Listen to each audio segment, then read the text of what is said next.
भगवान नारायण की 3 पत्नियां कौन कौन है कि सरस्वती तु वैकुंठे स्वयं नारायणन्तिके गंगा शापेन कलहा कालया भरते सरितम। श्री नारायण भगवान की 3 पत्नियां। आज तक तो आप लोग जानते हो एक ही पत्नी है, क्यों देवियों? यही जानते हो ना, नारायण प्रिया लक्ष्मी। सुनिए देवी भागवत की कथा। भगवान नारायण की पहली पत्नी माता लक्ष्मी है। मां लक्ष्मी का प्रादुर्भाव कैसे हुआ श्रीमद् देवी भागवत में वर्णित है। आप सबको पता है लक्ष्मी जी कैसे आई? जानते हो? समुद्र मंथन से लक्ष्मी जी प्रकट होती हैं। मैंने उस कथा को प्रणाम कर लिया है, नहीं बोला। समुद्र मंथन से श्री लक्ष्मी जी के प्रादुर्भाव की कथा है। देवता और दानवों में जब युद्ध होता है, दानव श्राप के कारण देव परास्त हो गए और दानव जीत गए। आज सबने यह निश्चय किया है हमें विजय कैसे प्राप्त हो, तो भगवान ने समुद्र मंथन की बात कही और भगवती की कृपा से ही अमृत से पूर्व माता लक्ष्मी प्रकट होती है। लक्ष्मी भगवती की माया है, वो माया स्वरूपा है लक्ष्मी। ऐसे ही भगवान हरि के पास जो लक्ष्मी रूपी माया है, उन लक्ष्मी रूपी माया के बाद दूसरी माया है गंगा। श्री हरि की दूसरी धर्म पत्नी का नाम गंगा है। एक दृष्टि से गंगा ब्रह्मचारिणी मानी गई है, लेकिन दूसरी दृष्टि से गंगा का विवाह भगवान हरि के साथ होता है। और तीसरी भगवान हरि की पत्नी सरस्वती हैं। ये 3 देवियां हैं, लक्ष्मी, गंगा, सरस्वती। देवियों ध्यान दीजिए, श्रीमद् देवी भागवत की कथा है कि गंगा सापेन कलहा कालया भरते सरी। गंगा आदि तीनों देवियों को श्राप लगने के फलश्रुति लक्ष्मी वृक्ष बन गई, गंगा सरस्वती नदी बन गई। कैसे हुआ? लक्ष्मी वृक्ष कैसे बन गई, गंगा नदी कैसे बन गई और सरस्वती नदी कैसे बन गई? जन्मेजय यह सब कथा पूछ रहे हैं। श्री सूत जी महाराज कथा सुना रहे हैं और कहने लगे कि नारायणं वचः श्रुत्वा नारदो मुनिसक्तमं पुनः प्राप्तक्ष संदेहा मिमिं शौकनं श्रवा। श्री नारद जी महाराज को व्यास जी यह कथा सुना रहे, नारद जी व्यास जी को कथा सुना रहे हैं, सूत जी महाराज को सौनकादि ऋषि सुना रहे हैं, ब्रह्मा जी को नारायण भगवान सुना रहे हैं। और कथा कहते हैं नारद जी जब यह अपने पिता से कथा सुनते हैं, तो आज भगवान नारायण नारद जी को यह कथा सुना रहे हैं कि ये तीनों देवियां एक बार वैकुंठ में विराजमान है और वैकुंठ में यह तीनों देवियां कथन सरस्वती देवी गंगा सापेन भारते।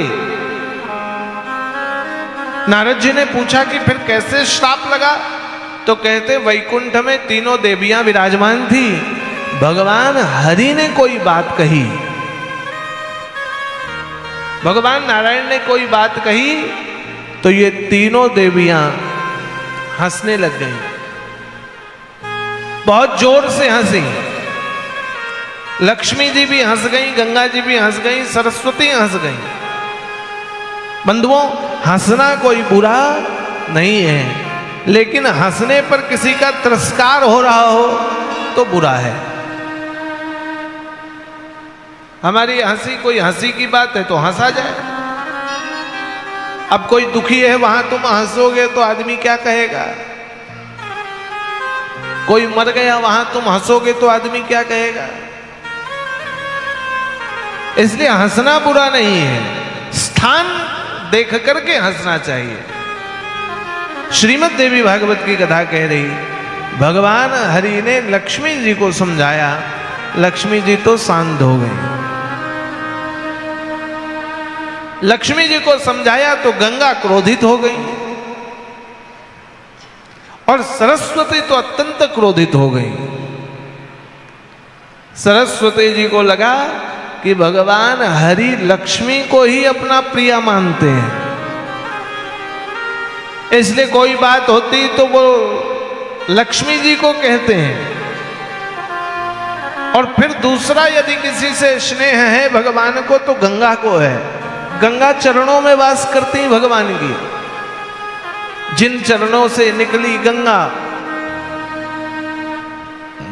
हम लोग बिहारी जी की आरती गाते तो बोलते हैं ना कि ठाकुर जी आपके चरणों से गंगा निकली है। भगवान के चरणों में गंगा वास करती है।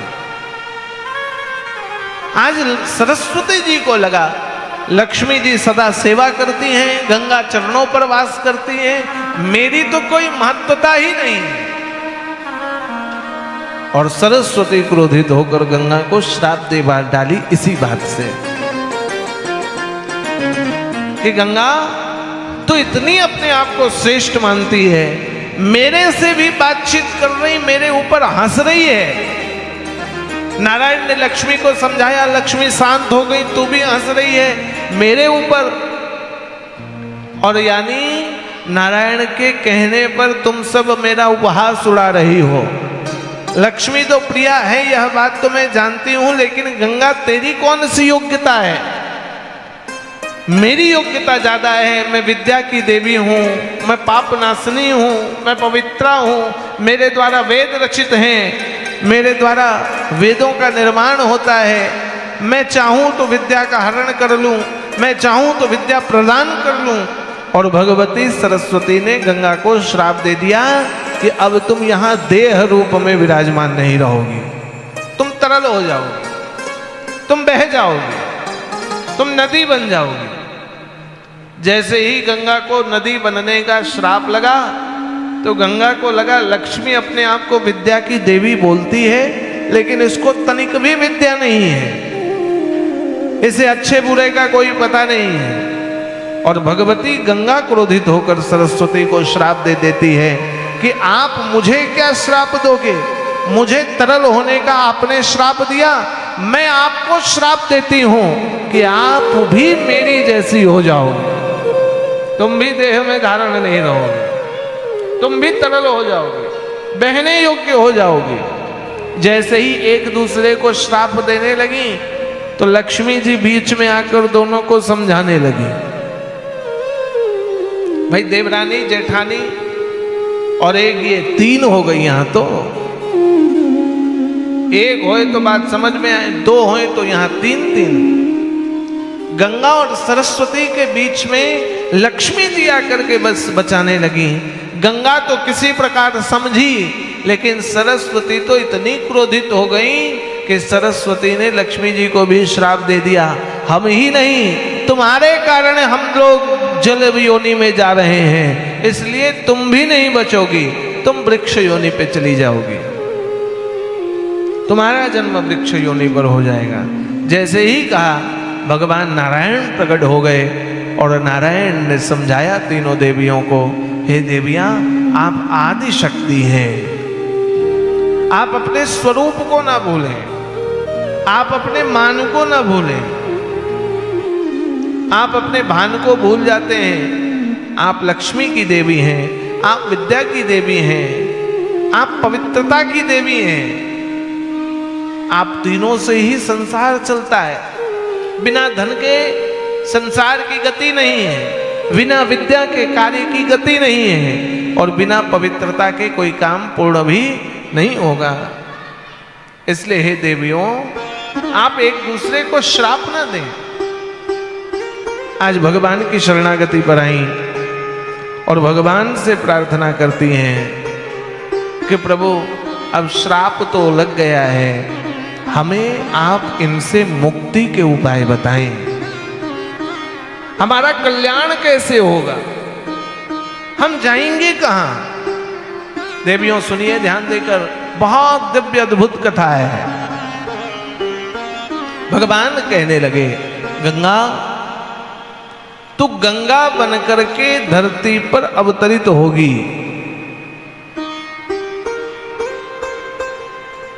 आप धरती पर अवतरित होंगी, पृथ्वी पर अवतरित होंगी, श्रेष्ठ पृथ्वी पर आपका अवतार होगा। कैसे अवतरित होंगी? तो कहते हैं पाप को धोने के लिए आप भगीरथ के तप करने पर धरती पर आएंगी। श्रीमद् देवी भागवत में यहां भगीरथ की कथा का व्याख्यान भगवान हरि ने सुनाया है। आप लोगों कथा जानते हैं, मैंने पूर्व में कहा था, सम्राट सगर की 2 पत्नियां हैं। श्री सगर जी महाराज की 2 पत्नियां, और 2 पत्नियों से सगर जी महाराज को अनेक पुत्र हैं। प्रथम पत्नी से सगर जी को 60,000 पुत्र हुए हैं, एक पत्नी से 1 पुत्र। पूर्व में सगर को पुत्र नहीं था। श्रीमद् देवी भागवत की कथा कहती है कि सगर की बड़ी पत्नी ने पुत्र कामनार्थ तप किया, गर्भ में तेज को धारण किया, भगवान शिव की आराधना की, और भगवान शिव की गर्भ पर दृष्टि बनी तो वह गर्भ को भगवान शिव ने तेज को 60,000 टुकड़ों में बांट दिया। तो सगर के 60,000 पुत्र होते हैं। दूसरा एक पुत्र हुआ समंजस, और आप लोगों ने कथा रामायण में भागवत में अनेक बार सुनी होगी। सगर ने अश्वमेध यज्ञ किया। अश्वमेध यज्ञ करके श्री सम्राट सगर ने घोड़ा बनाया। देवियों में कल या परसों कह रहा था कि जो भी मनुष्य 100 अश्वमेध यज्ञ करता है उसको भगवान ब्रह्मा इंद्र बनाते हैं। आज देवराज घबराने लग गए। सगर एक के बाद दूसरा यज्ञ, दूसरे के बाद तीसरा यज्ञ, तीसरे के बाद चौथा यज्ञ, चौथे के बाद 5वां यज्ञ करने लगे। अनेक यज्ञ। यज्ञ को देखकर इंद्र को लगा कहीं 100 यज्ञ पूर्ण होंगे, मैं इंद्र गद्दी से चला जाऊंगा। एक बार नाहुस को राजगद्दी देकर मैं फंस चुका हूं, कल कथा बताई। आज इंद्र ने यज्ञ का घोड़ा चुरा लिया, और यज्ञ का घोड़ा चुरा करके कपिल मुनि के आश्रम पर बांध दिया। देवियों आपने सुना होगा, सगर ने अपने 60,000 पुत्रों को भेजा और कपिल के आश्रम पर बंधे यज्ञ घोड़े को देखकर सगर के पुत्रों ने सोचा ये भगीरथी, ये कपिल तपस्वी साधु नहीं है, यज्ञ का घोड़ा चुराने वाला अच्छा आदमी नहीं होगा। अब विचार करो, कोई भी कथा में बाधा उत्पन्न करे मतलब पापी है। सुनो देवियों, श्रीमद् देवी भागवत कह रही, कथा में जो बाधा उत्पन्न करे वो कौन है? जोर से बोलो। जैसे आप लोग गप्पे मार लेते हो ना, और मैं कहता हूं चुप हो जाओ, ये बाधा ही उत्पन्न होती है, ये भी पाप है। कथा के आयोजन में जो बाधा उत्पन्न करे वो पाप है। और दूसरी बात, जो कथा के आयोजन में सहयोग करे और कथा आकर सुने और दूसरे लोगों को लाए, इससे बड़ा कोई पुण्यात्मा भी नहीं है। आप सब लोग सुन रहे हैं, दूसरे को ला रहे हैं, प्रचार कर रहे हैं, ये पुण्य का काम है। देवियों, श्रीमद् देवी भागवत की कथा कह रही है, आज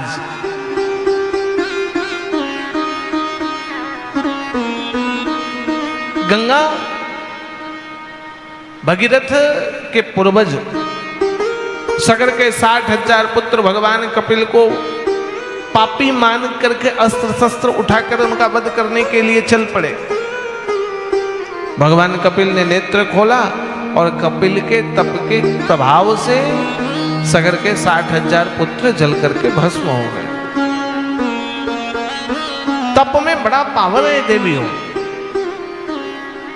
आप हम नहीं जानते हैं, लेकिन तप में बहुत सामर्थ्य है। तपस्या का तात्पर्य केवल कैलाश पर्वत पर हाथ पैर उठा करके करना ही नहीं। तप तो किसी एक संकल्प के धारण करने मात्र से है। तप किसी व्यवस्था को त्यागने मात्र से है और तप का विशेष सामर्थ्य है। तप सब कुछ पूर्ण करने का सामर्थ्य रखता है। श्रीमद् देवी भागवत कह रही है, आज तप के प्रभाव से शगर के पुत्र भस्म हो गए। शगर को पता चला, अपने पुत्र असमंजस को भेजा, कपिल मुनि की स्तुति की और यज्ञ का घोड़ा पाया। यज्ञ विश्राम हुआ, सगर गए, शरीर पूरा हो गया, भगवती को नहीं ला पाए। कथा कहती असमंजस गए, दिलीप गए, अंशुमान गए और सबसे लास्ट में भगीरथ गए। ऐसे भगीरथ के पूर्वज 5 पूर्वज तपस्या किए गंगा को लाने को लेकर, और श्राप के फलश्रुति गंगा धरती पर आने के संकल्प को मानती हैं, लेकिन गंगा भगवान शिव के मस्तक पर विराजमान हो जाती है। गंगा भगवान शिव के मस्तक पर है। देवियों, संसार में गंगा जितना पवित्र जल दूसरा है ही नहीं। जितनी पवित्रा गंगा जी हैं, उतना पवित्र संसार में दूसरा जल ही नहीं है। गंगा परम पवित्र जल है। ब्रह्मा जी की पुत्री ब्रह्म कमंडल से उत्पन्न है जननी गंगा का। भगवान श्री हरि की अर्धांगिनी और भगवान महादेव के मस्तक पर विराजमान है। 3 देवों को स्पर्श करने के फलश्रुति गंगा परम पवित्रा है। आज देवियों ने मांगा, गंगा ने कहा, प्रभु मेरा कल्याण कैसे होगा? तो कहने लगे, आप कलयुग में आप धरती पर जाकर, मृत्यु लोक में जाकर लोगों के पाप को धोएंगे। आप पाप नाशनी हैं। आप में इतनी पवित्रता है कि आपकी पवित्रता कभी समाप्त नहीं होगी। आपकी परम पवित्रा हैं आप। और गंगा की महिमा को बताया है भगवान हरि ने। यहां श्रीमद् देवी भागवत के 9वें स्कंध पर भगवान हरि बता रहे हैं कि गंगा कैसी है। तो गंगा कहा है कि गंगा इतनी पवित्रा है कि उनके दर्शन करने मात्र से पापों का अंत हो जाएगा। नारद जी ने कहा है, गंगा तब दर्शनम पुण्यम स्पर्शम पाप नाशनम।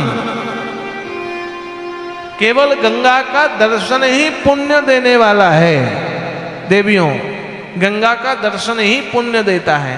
स्पर्शम पाप नाशनम, गंगा को छू भर दिया तो पाप खत्म हो जाएंगे, और गंगा को स्नान जिसने कर लिया उसकी मुक्ति हो जाती है। गंगा ऐसी पवित्रा है। कल परसों दीदी किसी को मुझे परिचय कराया, आप विजयनगर के हैं, और विजयनगर के वो सज्जन प्रत्येक महीना गंगा स्नान के लिए हरिद्वार जाते हैं। प्रत्येक महीना।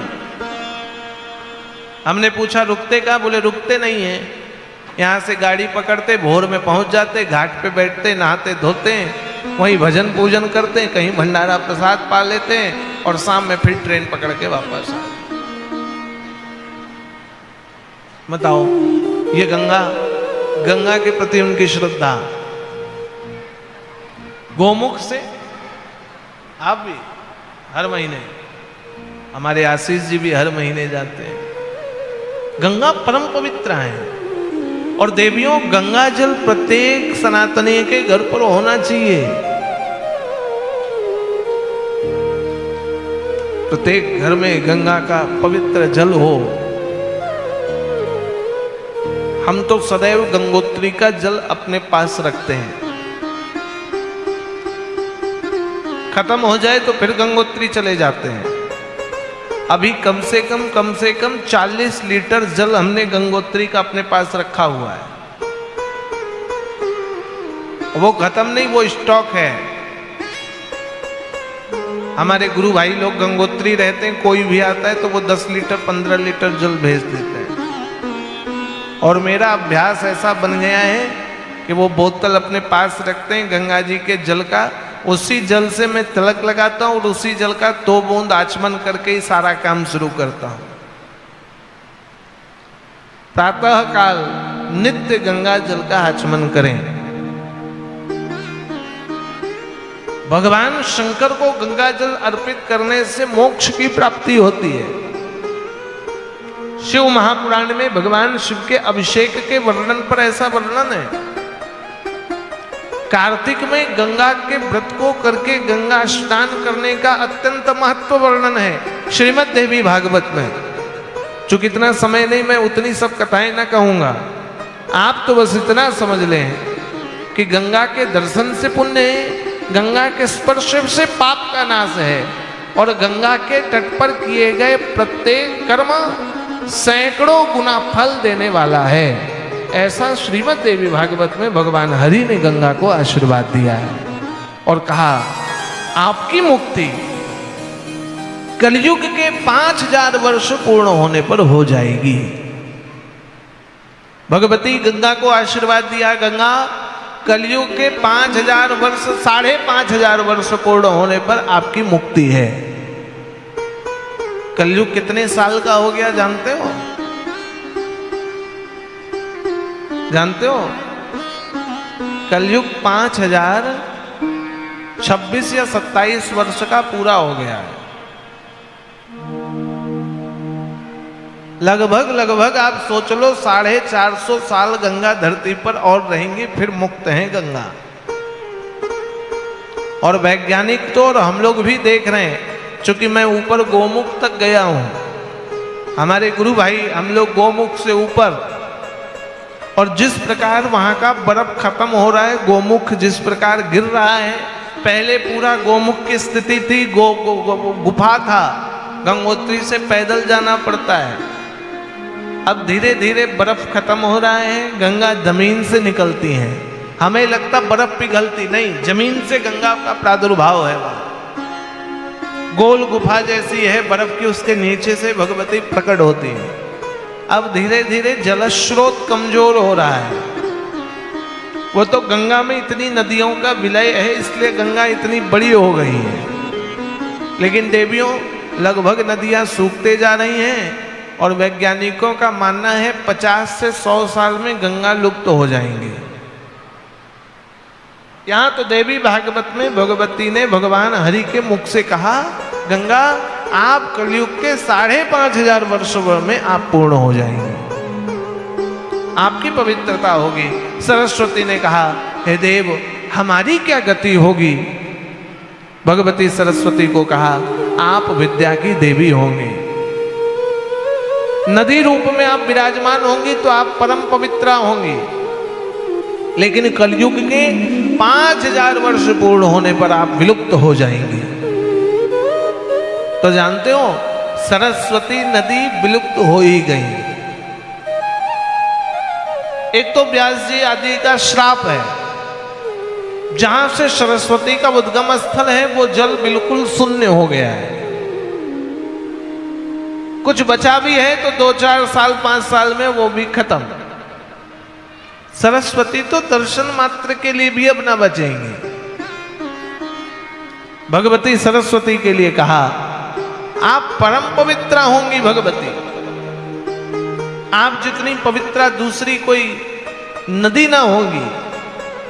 आप ज्ञान को बढ़ाने वाली होंगी, आप शांति देने वाली होंगी, वीणा वादनी होंगी। और लक्ष्मी जी ने पूछा, मेरी क्या गति होगी? तो लक्ष्मी जी को कहती हैं आप तुलसी बन करके वृक्ष योनि में चली जाएंगी। क्या बन जाएंगी? तुलसी। आप तुलसी बन करके वृक्ष योनि पे भगवती आपका जन्म होगा। कहा है कि आप पृथ्वी के राजा धर्मध्वज की पुत्री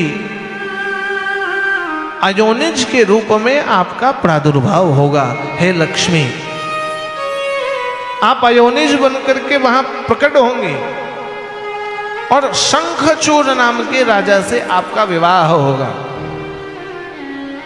बंधुओं, इन्हीं लक्ष्मी का नाम वृंदा पड़ता है। ये वृंदावनी जलंधर की कथा भी भगवान ने यहां वर्णित किया है। वही वृंदा जलंधर के पास गई और वही वृंदा यहां अयोनिज बन करके धर्मध्वज की पुत्री के रूप में भी बनती हैं वृंदा। दो वृंदा हैं, दोनों ही भगवती हैं और ये दोनों एक क्रमशः शंखचूड़ और दूसरा जलंधर से विवाह रचाया। शंखचूड़ और जलंधर को एक जैसा ही श्राप है। रामायण में भी वर्णन है जलंधर की कथा का, शिव पुराण में वर्णन है, देवी भागवत में वर्णन है। और शंखचूड़ के पास यही आशीर्वाद है कि आपका तपोबल पत्नी पर होगा। जब तक पत्नी प्रतिव्रता धर्म को धारण करने वाली होगी तब तक शंखचूड़ आपका वध संभव नहीं है। तब तक शंखचूड़ आपका वध नहीं हो सकता है। आज भगवान शिव के साथ युद्ध होता है, मां पार्वती के ऊपर शंखचूड़ ने बुरी दृष्टि डाला और आप सब कथा जानते हो। भगवान हरि को मोहित करने के लिए शंखचूड़ के पास भेजा तो शंखचूड़ भगवान हरि शंखचूड़ का रूप धारण करके वृंदा के पास गए। देवियों, वृंदा ने भगवान हरि को न पहचान कर शंखचूड़ माना और चरणों पर गिर गई, आरती उतारी, वंदन किया और प्रणाम करने लगी चरणों पर गिर के। शंखचूड़ समझ के भगवती वृंदा माता बैठ गई श्री हरि के पास। श्राप के फलश्रुति उनको नारायण हमारे पति हैं ऐसा ज्ञात नहीं है। उधर शंखचूड़ का वध भगवान शंकर कर देते हैं। कथा कहती है वृंदा का पातिव्रत धर्म टूटता है। परिणाम, वृंदा को जब पता चला कि मेरे पति की मृत्यु का कारण बगल में बैठे या हरि है, भेष बदल कर आया तो श्राप दे दिया, आप पाषाण के हो जाओगे। तो भगवान शालिग्राम हो गए। और देवियों, आप सब जानते हो दो प्रकार के शालिग्राम हैं। एक गोल शालिग्राम जिनको आप देखते हैं, दूसरा चक्रशिला शालिग्राम जिनके भीतर चक्र बनता है। चक्रशिला शालिग्राम में स्वर्ण है। हम लोग को तो जो मिलता शालिग्राम वो उन लोग फोड़ करके सोना निकाल लेते हैं, सोना तो बिक गया होता है। लेकिन चक्रशिला शालिग्राम में स्वर्ण मिलता है। आप तो जो भी चक्रशिला शालिग्राम देखते हो वो दो पत्थर अलग अलग उसमें चक्की जैसी बनी होंगी। वो जब पूर्ण पत्थर होता है तो उसके भीतर सोना होता है। जैसे ही श्राप दिया, भगवान शंकर भगवती की कृपा से प्रकट हुए और कहा नहीं नहीं, ये तो मैंने ही प्रेरित किया। आज वृंदा को स्मरण आया, मैं भगवती लक्ष्मी हूं। और आपको पता है शालिग्राम और वृंदा के विवाह की कथा। लक्ष्मी जी का विवाह पुनः श्री शालिग्राम के साथ होता है। हमारे वो लखन मना भाई साहब चले गए, यहीं थे आप। लखन मना जी हैं, आपने कई बार श्री तुलसी विवाह के कार्यक्रम को अपने आश्रम में, अपने मंदिर में कराया है। तुलसी विवाह का कार्यक्रम परम पवित्र आयोजन है, परम पवित्र आयोजन। शालिग्राम भगवान और तुलसी का विवाह संपन्न होता है। देवियों, यहां तुलसी की महिमा का वर्णन है देवी भागवत पर। भगवान ने कहा है कि तुलसी आप भी हे लक्ष्मी कलयुग के 5,500 वर्ष पूर्ण होने पर पृथ्वी लोक को छोड़ दोगी।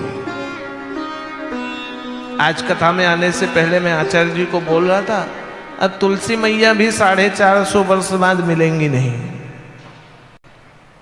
और सच बताऊं तो ऐसे हिंदुस्तान में सैकड़ों नहीं, लाखों नहीं, करोड़ों की संख्या में हिंदुओं का घर होगा जिनके घर में तुलसी का पौधा नहीं होगा। करोड़ों की संख्या होगी। 100 करोड़ हिंदुओं में हमको कम से कम लगता 30 करोड़ तो घर होंगे हिंदुओं के। ऐसे 30 करोड़ हिंदुओं में 5-7 करोड़ लोगों के घर में तो तुलसी होगी ही नहीं। दिल्ली में चले जाओ, लोगों को पूछो तुलसी का पत्ता, वो पड़ोसी के घर से ले आओ। कई बार हम लोग बोलते तुलसी पत्ता, बोले मिलना मुश्किल है। फ्लैट तो बना लिया, घर में एसी लगा लिया, अटैच लैट्रिन बाथरूम बना लिया, लेकिन भगवान के बैठने के लिए कोई कोना, भगवान कहाँ है तो डाइनिंग टेबल जहां लगता वहां एक अलमारी में टांग दिया। देवियों बुरा ना मानो, भगवान कहाँ तो बेडरूम में एक छोटी सी अलमारी रख दी। एक सीधी बात कहूं, सच बात कहूं, जिसमें हम सोते हैं उसमें भगवान का कमरा। हमारी पवित्रता का बड़ा ध्यान देना होगा। हम तो पवित्र अपवित्र दोनों अवस्था पर हैं। घर व्यापक हो, व्यवस्थाएं हो, और भगवती से प्रार्थना करें। मैं भी आप सबको ऐसा आशीर्वाद देता हूं, बढ़िया और तगड़ा घर बने, और घर में एक कमरा भगवान के मंदिर के लिए होना चाहिए। एक कक्ष भगवान का, उसमें पूजा हो, पाठ हो, मंदिर हो, गोपाल विराजमान हो, लड्डू गोपाल हो, राम जी हो, हनुमान जी हो, भगवान शिव हो, भगवती हो, रखो ना भाई। सुबह शाम आरती उतारो ना। लेकिन आजकल हम ये सब तुलसी का पौधा ग्रामीण क्षेत्रों में तो शायद है ही है। हो सकता आप में से कईयों के घर में ना हो, कोई बड़ी बात नहीं बोल रहा हूं। लाज शर्म से कोई ना बोले अलग बात, लेकिन तुलसी का पौधा प्रत्येक घर पर होना चाहिए। और तुलसी के दल पर जल अवश्य रविवार छोड़कर चढ़ाना चाहिए। रविवार छोड़कर तुलसी के दल पर नियमित जल चढ़ाएं, रविवार को त्याग कर। रविवार एकादशी आदि को तुलसी स्पर्श ना हो, जल चढ़ाएं। श्रीमद् देवी भागवत में भगवान हरि ने तुलसी की अत्यंत महिमा कही है।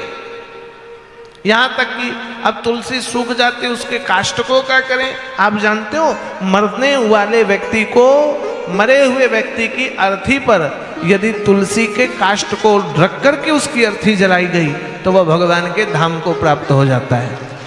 उस देह द्वारा किए गए पाप से मुक्त हो जाएगा। इसलिए तुलसी की लकड़ियों को भी रखना चाहिए। देवी भागवत की कथा कह रही, तुलसी के काष्ठ को चंदन में घिस करके तिलक लगाना चाहिए। तुलसी के पौधे पर नियमित जल देना चाहिए। आजकल हमारा यह सब संस्कार शून्य हो गया है। ईमानदारी से बताओ माताएं, रोज कितने लोग तुलसी में जल देते हो?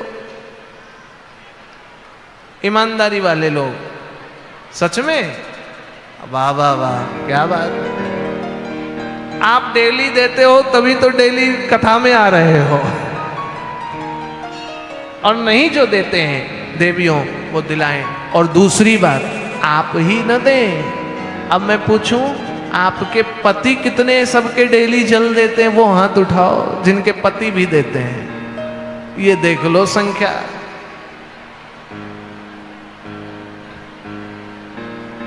देवियों अब हाथ नीचे करो, अब बोलो जिनके बच्चे भी जल दे रहे हैं। ये अब संख्या देख ली, अब समझ में आया। इसमें बातचीत नहीं करना है। बात यह है कि धर्म आपने धारण किया, लेकिन आपका धर्म बच्चे कब धारण करेंगे? धर्म आपने धारण किया, आपकी बहू कब धारण करेगी? धर्म आपने धारण किया, आपका पति कब धारण करेगा? इसलिए देवियों नियम बनाइए। मैं अपने आप में बहुत गर्व के साथ कह सकता हूं, मेरा जिस परिवार में इस देह का जन्म हुआ, उस परिवार का नियम ही है कि सुबह उठने के साथ घर का काम बाद में, पहले भगवान की डेहरी को प्रणाम, उसके बाद खड़े खड़े सूर्य देवता को प्रणाम, जल तो बाद में नहाने के बाद चढ़ाना है। फिर सबका नियम, स्नान के बाद मंदिर सबको जाना है, मंदिर से आकर के तुलसी और सूर्य देव को जल चढ़ाना है। हमें तो तुलसी मैया हर जगह मिलती नहीं, जहां पूजा होती, जहां कथा होती वहां मिल जाती तो मंच पे आके थोड़ा चढ़ा देते हैं। लेकिन हमारे परिवार का कोई ऐसा सदस्य ना होगा जो सूर्य को जल ना चढ़ाता होगा, तुलसी मैया को जल ना चढ़ाता होगा, मंदिर ना जाता होगा। ये आज भी मॉडर्न युग के जमाने में भी तुलसी मैया को जल चढ़ाने मात्र से श्री हरि की कृपा आपके ऊपर हो जाएगी, भगवती की कृपा हो जाएगी। तुलसी पर जल नियमित चढ़ाइए, रविवार बाद देकर, रविवार छोड़कर अपने बच्चों से चढ़वाइए, अपने बच्चों से दान करवाइए। देवियों, बच्चा छोटा है, नहा धो लिया तो जबरदस्ती उसके हाथ लगवाकर आप पीछे खड़े हो जाओ, उसके हाथ से चढ़वाओ। किसी मंदिर में प्रसाद चढ़ाना है, बच्चे को ले जाओ, बच्चे के हाथ से दिलवाओ। कहीं कोई आयोजन पे दान देना है तो बच्चे का हाथ लगवा के दो, जो दूर होना चाहे उसको करवाओ, उससे उसका संस्कार पुष्ट होगा। संस्कार कब जगाओगे? आप चले जाओगे उसके बाद फिर क्या होगा?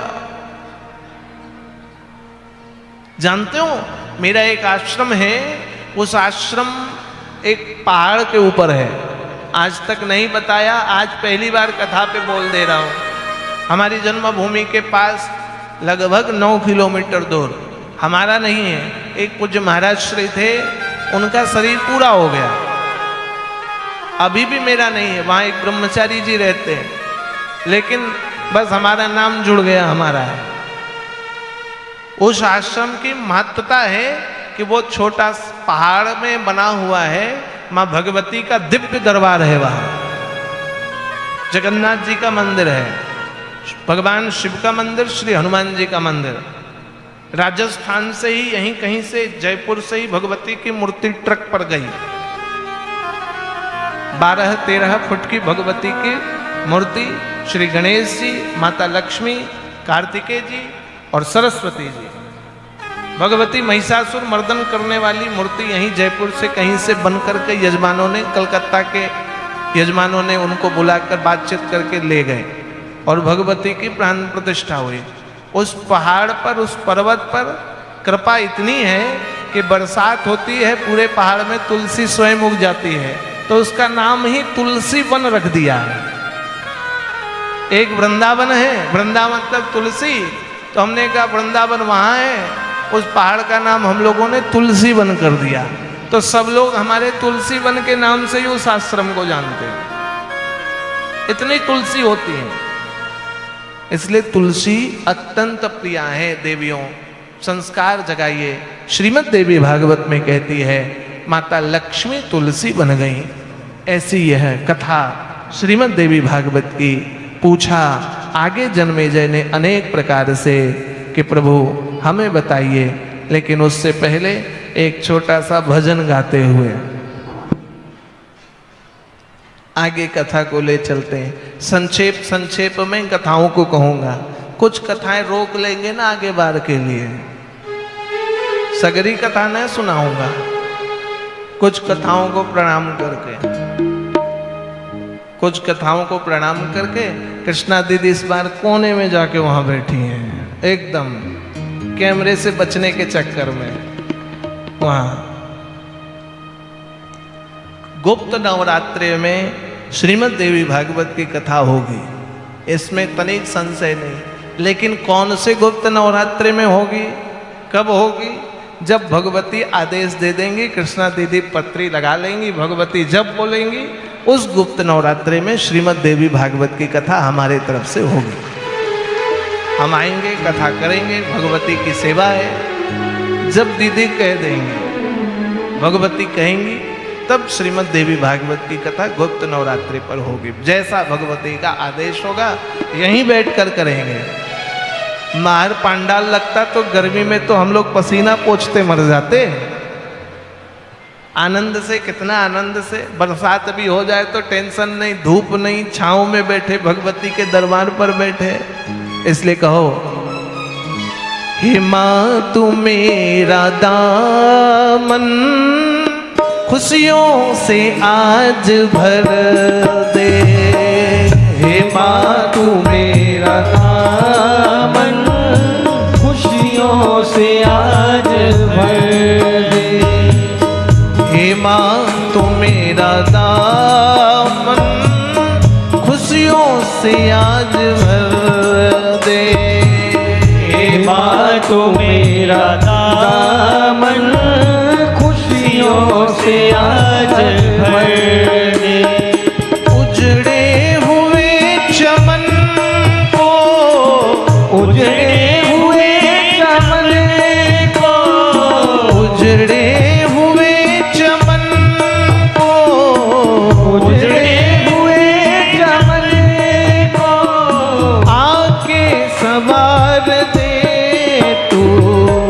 हे माँ तू मेरा दामन खुशियों से आज भर दे।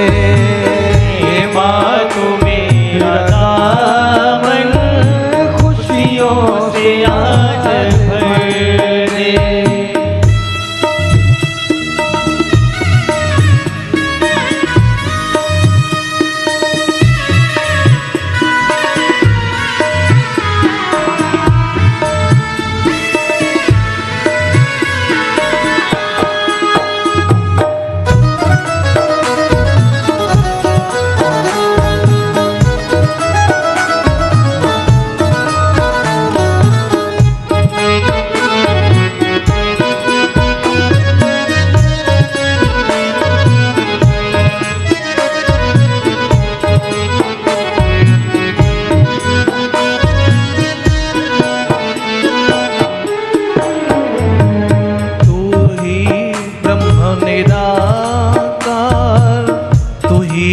सर्व माया तू ही है ब्रह्म निराकार, तू ही है सर्व माया।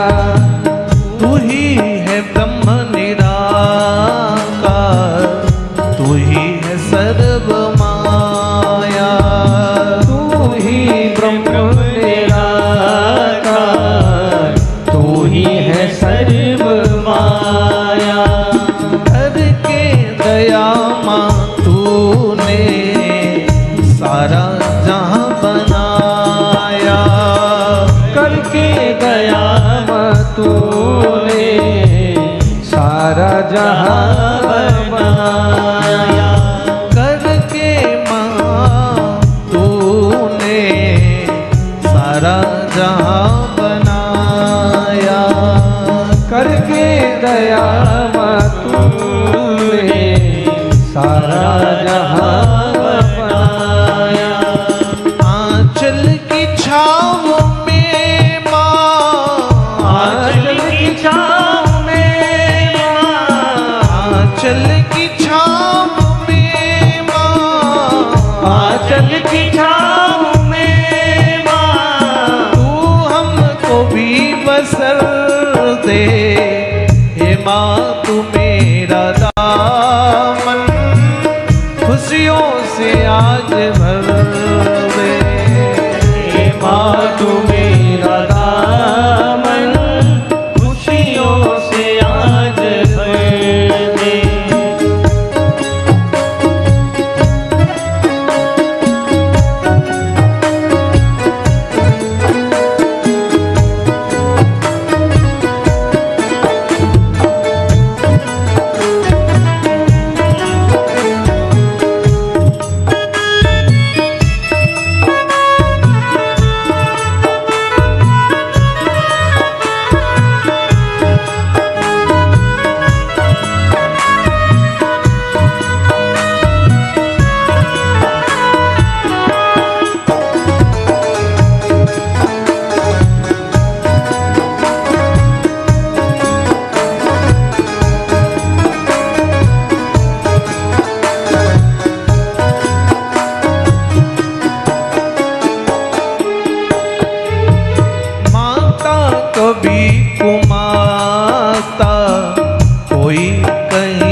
माता कोई कहीं न होती।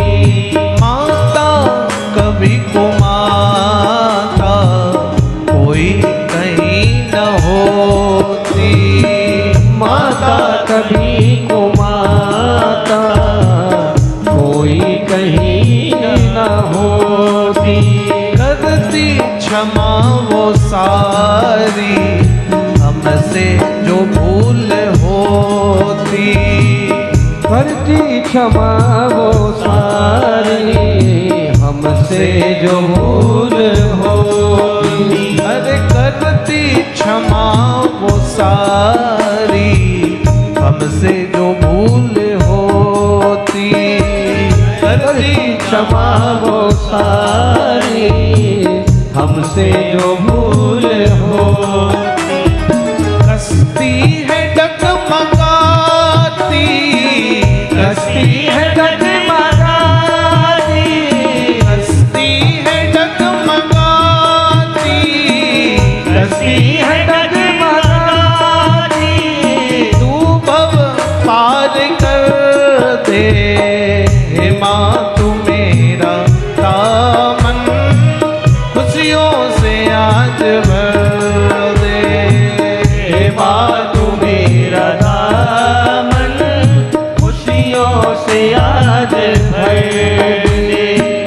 उजड़े हुए चमन को, उजड़े हुए चमन को, उजड़े हुए चमन को, उजड़े हुए चमन को आके संवार दे तू हे माँ तू मेरा दामन खुशियों से आज भर दे।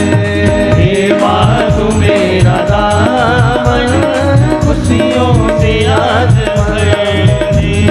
हे माँ तू मेरा दामन खुशियों से आज भर दे। हे माँ तू मेरा दामन खुशियों से आज भर दे। खुशियों से आज भर दे। खुशियों से आज भर दे। खुशियों से आज भर दे। खुशियों से आज भर दे। बोली जगत जननी माता जय।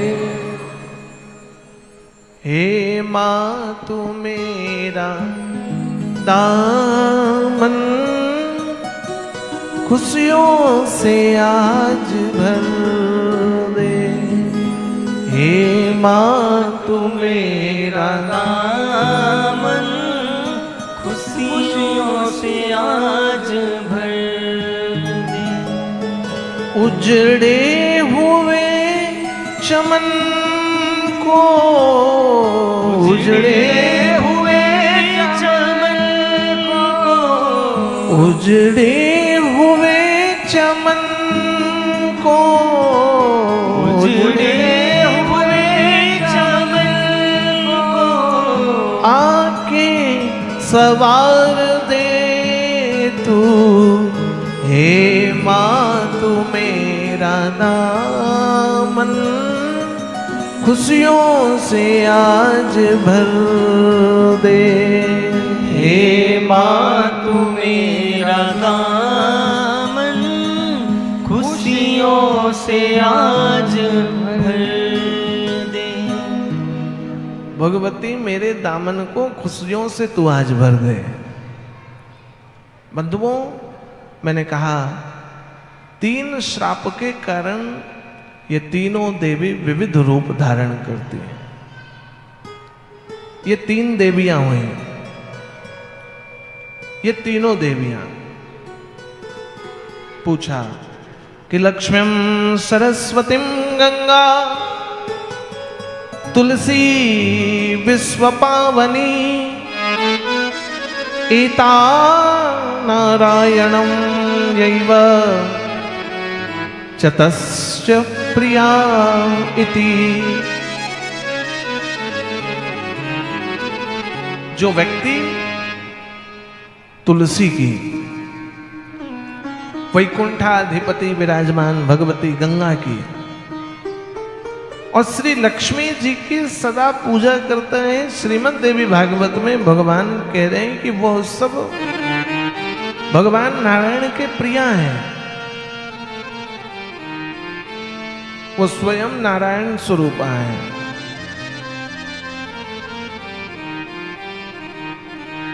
इनमें तनिक भी चिंता नहीं है। भगवान कह रहे हैं कि गंगा जगमा वैकुंठा तत्पश्चात् जगता विधि गत्वोवाच तथा श्रद्धा प्रणम्यं जगदीशकम्। पहले तो गंगा वैकुंठ से धरती लोक पर गई, फिर सरस्वती गई, फिर माता लक्ष्मी। बंधुओं, सरस्वती जब अपनी लीला को विश्राम करके आती हैं तो भगवान ब्रह्मा जी के पास विराजमान हो गए। गंगा को भगवान ने शंकर जी के मस्तक पर विराजमान करवा दिया और लक्ष्मी श्री हरि की प्रिया हो गई। वृंदावन करके भगवान हरि का साथ उन्होंने कभी नहीं छोड़ा।